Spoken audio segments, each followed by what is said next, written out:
First, Varsha will be talking about Shakespeare and the Indian indie. That's correct. I love kind of Bollywood and, have very populist tastes. I love Omkara with all its songs.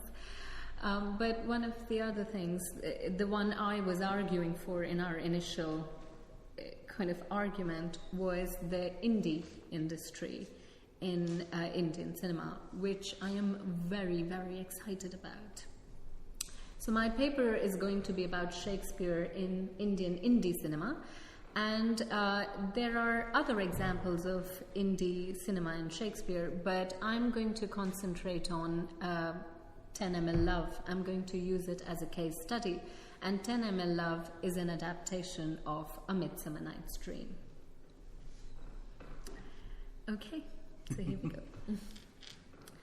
So I'm going to begin with a little kind of scenario story. So just over 400 years ago, there lived a playwright named William Shakespeare. And he wanted to write a play in which the majority of the plot would unfold in the nighttime and in a forest. He would call it A Midsummer Night's Dream. However, there were only a couple of technical problems. The venue at which the play would be performed was open air. The lighting was largely inflexible, and the play had to be performed during the day. Conditions which were perhaps not ideal for the project he had in mind. Or so you might think. Because sample this dialogue on the slide. This is between the fairy king Oberon in the play and his helper Puck in Act 3, Scene 2 of Midsummer Night's Dream. And what I have done is marked all the words and phrases that indicate the time of the day and quality of light in red. And as you can see, there are many. So, Aurora's harbinger shines, and also the entire last paragraph is all about the time of the day. So Shakespeare found a way around the challenges that his production circumstances forced upon him, and he thought he'll use words to describe the lighting condition. Centuries later, a screenwriter, Sharat Kataria, wanted to adapt A Midsummer Night's Dream for the Indian screen. He would call it 10 ml Love. You can see a poster for it. However, he too had a big trial on his hands, as he was an independent director and his budget for 10 ml Love was extremely small. The way in which he negotiated the challenges is a fascinating story, which merits consideration by scholars of both Shakespeare and Indian cinema. And this is the story that my paper will discuss and investigate. My criterion for claiming that 10 ml Love is an independent or an indie film is simple. It is acknowledged as such by its director Kataria, who asserts that 10 ml Love, and I quote him, is a true indie film, as it is independent of the star system, independent of the usual grammar of normalized feature film writing, and all other cliché elements of a regular comic entertainer. There is also no big producer backing it, he says. Rachel Doyer, one of a handful of scholars to give Indian indie cinema any attention, admitted in 2011, and I quote her, "There is little scholarly research on these films as yet," end quote. And this continues to be the case today, even though the Indian indie is at least 18 years old. Director KiSSiT Gustad says that 1998 was a watershed year for the Indian indie. His indie film Bombay Boys and Nagesh Kukunur's movie Hyderabad Blues were released in this year. Both the movies feature young, middle-class, transnational, urban protagonists, are shot in real city locations, employ the language of the Indian cosmopolitan youth, Hinglish, it's a mixture of Hindi and English, mixed further with vernacular languages, Telugu in Hyderabad Blues and Marathi in the Bombay Boys, and are made on a very small budget. So these are very common features of the Indian indie. It was clear that a new type of cinema had emerged, one very independent of Bollywood cinema. Kataria's movie can easily be seen as belonging to this type of cinema. He uses English in the film and sets the first half of the movie in streets and houses of cosmopolitan Mumbai and the next half in a forest farmhouse such as those owned by the urban elite in India. Such everyday locations too put a strain on Kataria's budget, and he describes how one of his biggest challenges was shooting the nighttime forest scenes, even though he had anticipated this. Kataria had reserved a sizable portion of his budget for this shoot. He did not mind cheap locations, he said, for the entire film because he wanted to save money for that part. Luckily, his production designer found a good eucalyptus farm, which looked great. On reaching the venue, however, he discovered, to his dismay, that lighting this place would take 7 days if they wanted good lighting. He explains that, I quote him, "It takes huge budgets to light places like this, otherwise it will just be a patch of light and looks very odd in films." So creative ways to shoot had to be found. This very seemingly individual difficulty aligns Kataria to a very specific film industry context because indie directors always mention lighting as their stumbling block. Anurag Kashyap, for instance, relates how his entire film was marred by this. His 2008 release Gulal was written in 2000-2001 but was made over 8 years because Kashyap would shoot it around Diwali all the time, which is an Indian festival, because they didn't have enough money for production and Jaipur is all lit up during Diwali. It was beautiful and it gave him enough life to shoot in, and that's why all the night shots that you see from beginning to the end of the film are in Diwali. While the light was beautiful, this destroyed his film because it was, he says, set in the immediate future then, but by the time it was released, the future was past. End quote. Oner maintains, again another independent filmmaker, that if there is one thing he wishes he could have done differently about his film, My Brother Nikhil, it is the night sequence in the film, which he had to shoot with no lights because they didn't have the money whatsoever. And it is very dark. So now when he sees it, he says that we could have just shot the scene during the day and it would not have affected anything. Kataria's solution was to shoot the nighttime scenes during the day, in a day-for-night format. This meant shooting in broad daylight, using filters to kill excess sunlight and boosting light on faces, with the result that nighttime forest scenes are bathed in bright blue light. Like this. So that is what they look like. When I first saw the movie, without being aware of the production context, I associated it with the magical and enchanted quality of the forest, where anything can happen. It seemed just right. Kataria's position here was not unlike that of Shakespeare, who was writing for the Globe and Blackfriars Theatre, where lighting was largely inflexible. Just as Shakespeare employed theatrical resources such as language to distinguish between day and night on his stage, Kataria found a relatively inexpensive way to make the nighttime forest scenes work for his film. However, the material reality touched every aspect of this adaptation. The production context not only affected the aesthetic quality of 10ml Love, but also seeped into the interpretation of its content, as money, or lack of it, is at the center of 10ml Love. Whereas Midsummer Night's Dream begins with the aristocrats, Theseus and Hippolyta, 10ml Love opens with the mechanicals, or the army of domestic servants employed by Mr. Rai, who is the Aegeus of this production. It is important to note the differences between the mechanicals in Midsummer Night's Dream and those in 10ml Love. To begin with, there is an alteration in the social status between the mechanicals and the domestic servants.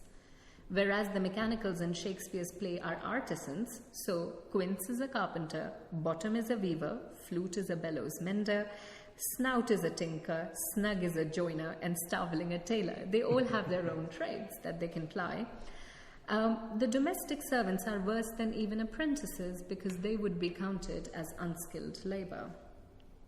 Moreover, these servants in 10 ml Love are not intending to perform the tragedy of Pyramus and Thisbe at the wedding, rather they are rehearsing for the Ram Leela. Ram Leela, or literally Ram's play, is a dramatic representation based on the central Hindu mythology of the Ramayana. It is performed according to annual Hindu calendar around the festival of Dashera, and as such is both a religious and theatrical performance. This opens a gap between Shakespeare's play and Kataria's film. In Shakespeare's play, the wedding is an employment opportunity for the mechanicals and therefore something to look forward to. In direct contrast, the wedding is an interruption for these amateur actors. So as one of them remarks, and I'll do the Hindi first and then translate it into English. So one of them remarks, "Shadi ke chakkar mein to Ramleela ka banta dhar ho gaya." This marriage affair has absolutely destroyed the Ramleela, he says. From the first few sentences itself, therefore, it is clear that their rehearsal time is extremely limited. Ghanshu Bhai, Peter Quince of this movie, has to convince his troupe that the wedding preparations will not interfere with their rehearsal schedule. However, even while distributing roles, they are shown to be working constantly, chopping vegetables, arranging furniture.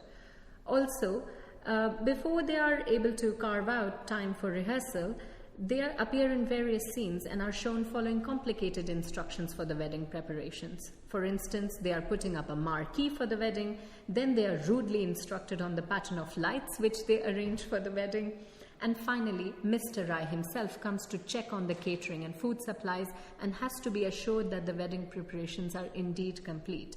It is only after these chores have been completed that they find rehearsal time and space. This space is not the forest, but the backyard of Mr. Rai's house. This is where they are rehearsing. Even then, it is not a marvelous, convenient place for their rehearsal, as they are disturbed by the loud music that the wedding guests are dancing to. While the aristocratic wedding in Shakespeare fosters the artistic ambition of the mechanicals, which they hope will lead to praise and monetary reward, in 10 ml Love, the wedding disrupts the artistic ambitions of the servants and eats up time that could have been devoted to profitable activity. In each of the scenes with the mechanical, Kataria's film comments on the relationship between money and art. In a hilarious opening sequence, Chand, who is this bottom in the film, implores Ghanshubai to give him the role of Ravan, which is the antagonist meaty role in the Ram Leela, or alternately that of Ram, who's the protagonist in this play Ram Leela. Now, Shakespeare's bottom never quite manages to convince the audience that he will make a good Thisbe in a monstrous little voice, or will be well cast as lion, either with a roar that will do any man's heart good to roar, or roar as gentle as a sucking dove. In contrast, when Chand performs snippets of Ravan or Ram, he's surprisingly good. Nevertheless, Ghanshubai, so Peter Quince, decides that the role of Ravan should go to one of the other servants who is hard of hearing. He then hands out the role of Ram to another servant with a pronounced stutter. As the opening credits roll, Chand is told that he would have to play the role of monkey god Hanuman with no speaking lines. And this is what, the role would look like. So that is what he'd be dressed as. He'd be the monkey god Hanuman in very few speaking lines. Chand protests because he has been playing Hanuman for a number of years now and wants to try something artistically ambitious. Ghanshubai, however, is immovable on the point, and Chand is offered no alternative. When the servants gather at the back of the house for rehearsal, the scene ends in chaos like it does in Shakespeare's play. But to begin with, Chand, who is always eager to carve out more stage time for himself, performs the prologue. He does it brilliantly. His fellow actors are moved, and there is no doubt that Chand is the best performer amongst them. Ghanshubai, however, decides that Chand should not try to be too different. Rather, he wants Chand to perform exactly the way he did in the past. When Chand objects that he has outgrown this role, which seems only to consist of jumping around like an ape, he says, which is pretty much what the role is, he is reminded that it was this very role that made him famous throughout the community. It is then that one of his fellow actors chimes in that it was this jumping around that led to them receiving a donation of 501 rupees. The viewers are explicitly told that this is a big amount for this troupe because one of the actors has just somewhat erroneously overheard that the henna artist at the wedding is about to receive 5,000 rupees and is flabbergasted by this information. He reveals this information slowly with gestures to emphasize the amount, and the troupe share his incredulity at what seems to them an unbelievable sum and declare that, in Hindi, "Kya dimag kharab kar raha hai?" Or it is enough to drive one nuts. By now, it is clear that these servants have little power to be inventive or to take risks. While Shakespeare's mechanicals give the meatiest role Pyramus to their best actor Bottom, here Ghanshubai wants Chand to perform exactly the same part in exactly the same manner as it might net in a donation exactly as it had done earlier. In utter frustration, Chand picks a fight with Ghanshubai, who reveals that he was not able to follow his own artistic ambitions as he had to raise Chand as a single parent when Chand's parents had died. Significantly, the rehearsal is disrupted not because Chand turns into an ass, but because he's frustrated that the troupe would value monetary donations above artistic growth. The film's scenes with the mechanicals, therefore, deepen Kataria's materialistic critique. The frustrations presented here in the film are a reflection of some very real problems facing Ramlila troupes in India today. Lack of funds is leading to their gradual decline. The predicament of the Ramlila performers, both within the film and India at large, parallels that of the Indian indie director trying to offer an alternative to Bollywood on a minuscule budget. It was the mirroring between the material circumstances of production and the material circumstances of the world within the film that produces the most potent insights into both Indian indie film industry and Shakespeare's play. The film's obsession with talking about Indian indie's limited means translates into an incisive materialistic reading of Midsummer Night's Dream. 10mm Love's achievement in shedding new light on the play can be fully grasped by comparing it to another millennial screen version of the play which centers around class divisions, the BBC's adaptation of the play as part of its Shakespeare Retold series in 2005. In this adaptation, the mechanicals are lower-class security guards. These guards decide to put on a variety entertainment show for Hermia's wedding, but are completely unsuited to the task. For instance, the performer who decides to present a magic show practices throughout the film, but cannot present a single trick. And Bottom bumbles through the film desperately, trying to be a comedian, and we know that, he can't. He has very unconvincing impressions and unfunny stand-up routines. Ultimately, when the guards perform at the wedding, they are rescued by the benign fairies, who make the magic trick work and induce laughter in the audience when Bottom performs. As Carol Thomas Neely observes, the mechanicals, I quote her, crucially catalyze the comedy's happy ending, even though their lack of talent is irredeemable. In direct contrast, 10mm Love cuts the mechanicals' final performance altogether and ends on a bittersweet note. The film opens with a talented actor, Chand, petitioning for a role and ends with him waking up semi-naked in a boat. He quietly picks up his clothes as the closing credits roll on the screen. While the couples in the movie get a happy ending, the Ramlila troupe never gets to perform. The film emphasizes that artistic endeavors which are not well funded have to struggle hard to survive and might die out no matter how gifted the performers might be. In showing how lack of resources can lead to failed performances, 10mm Love provides the most sustained materialistic critique of the play to date on screens. Uncannily, this was exactly the trajectory followed by 10mm Love. The film received positive reviews but was released only on 30 screens in India, and that's very, very tiny. 10mm Love did not lack ideas and talent.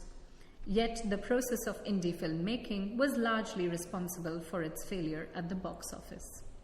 One of the posts on the Facebook page dedicated to promoting the film, because social media publicity was the only affordable option. So one of the Facebook page states that Rajat Kapoor, who played Oberon, helped us in keeping the film within budget by having black coffees. We saved a lot of money on sugar and milk. That money went into hiring one more assistant for the film, he says. Well, the statement, obviously exaggerated and tongue-in-cheek, performs several functions. It draws attention to the shoestring budget on which the filmmaker was operating. It uses this for comic value, and finally tries to deploy this in the service of its publicity on Facebook page. This joke is a template for understanding the film. The artistic quality of the film was not impeded by the lack of funding, and Kataria could even mind the lack of funds for comedy, both within and without the film. But this film did not receive the audience it deserved. Kataria's remarks prove that he was acutely aware of his difficult position as an indie filmmaker while directing 10mm Love, and Ram Leela's troupe's trials and tribulations mirror the production reality of the film, intentionally or unintentionally.